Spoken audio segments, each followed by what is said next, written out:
मुंबई के Shri Ram general hospital के ward number 13 से चीखने और चिल्लाने की आवाज आई थी। लोग कहते हैं मुंबई कभी नहीं सोता, लेकिन शहर के एक कोने में एक ऐसी जगह मौजूद थी जो कभी जागती नहीं और कभी सोती नहीं। यह है श्री राम जनरल हॉस्पिटल। यह हॉस्पिटल कभी शहर का सबसे बड़ा प्राइवेट हॉस्पिटल था, लेकिन अब सिर्फ एक बंद इमारत, जंग आलूद गेट, टूटे शीशे और एक अजीब सी खामोशी। मैं यहाँ पर आज अपनी मर्जी से नहीं आया था। मैं यहाँ इसलिए आया था क्योंकि मेरी बीवी अंजलि पिछले 3 दिन से गायब हो गई थी और पुलिस ने कहा था कि शायद वो कहीं भाग गई है। लेकिन मैं जानता था क्योंकि अंजलि ऐसी नहीं थी और उसकी आखिरी लोकेशन भी श्री राम जनरल हॉस्पिटल की आ रही थी।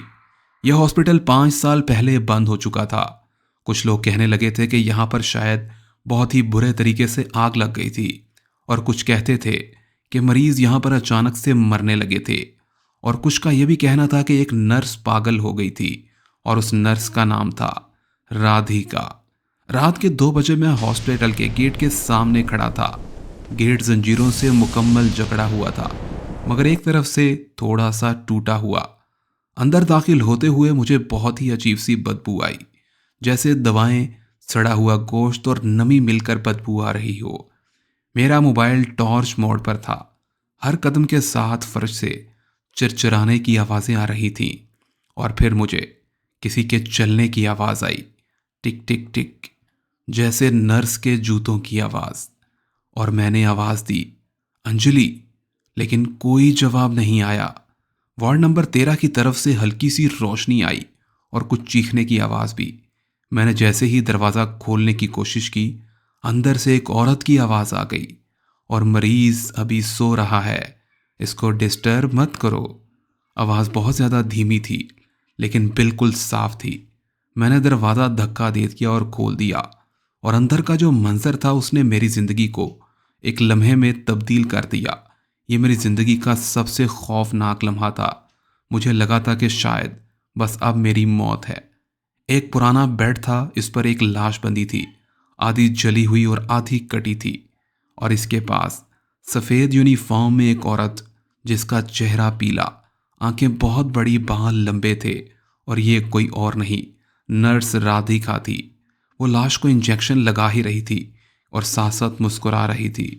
दिल की धड़कन वापस आ जाएगी, वो ये बोलते हुए मेरी जानिब देखने लगी, और मैं वहां से जैसे पीछे हट गया। मेरे पाँव से आवाज़ निकली और इसने आहिस्ता से फिर सर घुमाकर देखा, और पहली बार इसकी आंखें जब मुझसे मिली तो इसका चेहरा बहुत खौफनाक था। ओहो, नया मरीज आ गया। मैं यहाँ से बस भागना चाहता था, लेकिन जैसे मेरे जिस्म ने मेरा साथ न दिया, खौफ के मारे मेरी टांगें कँपकँपा रही थीं। और फिर क्या हुआ, राधिका ने एक ही लम्हे में आगे झपट कर मेरा हाथ पकड़ लिया। इसके हाथ जैसे बर्फ जैसे ठंडे थे, और कहने लगी, अरे डरो मत, मैं सब कुछ ठीक कर देती हूँ। मैंने चीखने की बहुत कोशिश की, लेकिन आवाज़ जैसे मेरे गले में मर चुकी थी। इसने मुझे घसीट कर एक कुर्सी पर बांध दिया। वार्ड की दीवारों पर सैकड़ों नाम लिखे थे, हर नाम के साथ एक तारीख, और सबके आगे अल्फाज थे, फेल्ड। और मेरा नाम भी लिखा था, और मेरी बीवी का भी, अंजलि शर्मा।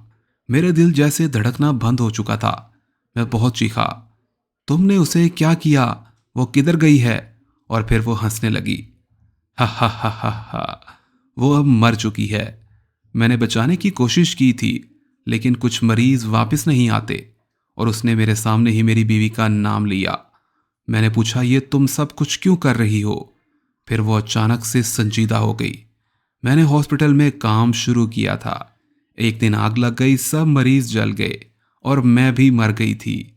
मैं जैसे कांप उठा, क्या तुम मर चुकी हो? और फिर वो आहिस्ता से बोली, लेकिन मैं ड्यूटी पर थी, मरीजों को छोड़कर नहीं जा सकती थी। और अब मुझे समझ आ रहा है, वो इंसान नहीं थे, वो अपनी मौत के बाद भी यहाँ काम कर रही थी। और अचानक इसने मेरे सीने पर जैसे हाथ रखा और कहने लगी, तुम्हारा दिल बहुत तेज चल रहा है, शायद तुम भी जल्द मर जाओगे, फिर मैं तुम्हें भी इंजेक्शन लगाकर ठीक करूंगी। मैंने पूरी ताकत लगाकर खुद को आज़ाद करवाया, दौड़ता हुआ वार्ड के दरवाजे से बाहर निकल गया, और फिर पीछे से इसकी आवाज़ आई, भागो मत, सब वापस आ जाते हैं। मैंने मुड़कर देखा तो पूरा हॉस्पिटल फिर दोबारा मरीजों से भरा हुआ था। वही मरीज जो 5 साल पहले मर चुके थे। सबकी आंखें जैसे खाली थीं और जिस्म जले हुए। और इनके बीच नर्स राधिका अभी भी खड़ी थी, मुस्कुरा रही थी कि नया वार्ड बनाना है और तुम ही उसका पहला मरीज बनोगे। अगली सुबह पुलिस को हॉस्पिटल के बाहर मेरा मोबाइल मिला और इसमें आखिरी वीडियो थी। मैं कैमरे की तरफ देखकर कह रहा था, अगर कोई ये देख रहा है तो कभी श्री राम जनरल हॉस्पिटल मत आना, क्योंकि वो नर्स आज भी ड्यूटी पर है और वो यहाँ पर आने वाले लोगों को इंजेक्शन लगाकर सुलाती है। तो दोस्तों, कभी श्री राम हॉस्पिटल जाना हो तो गाड़ी में बैठ जाना।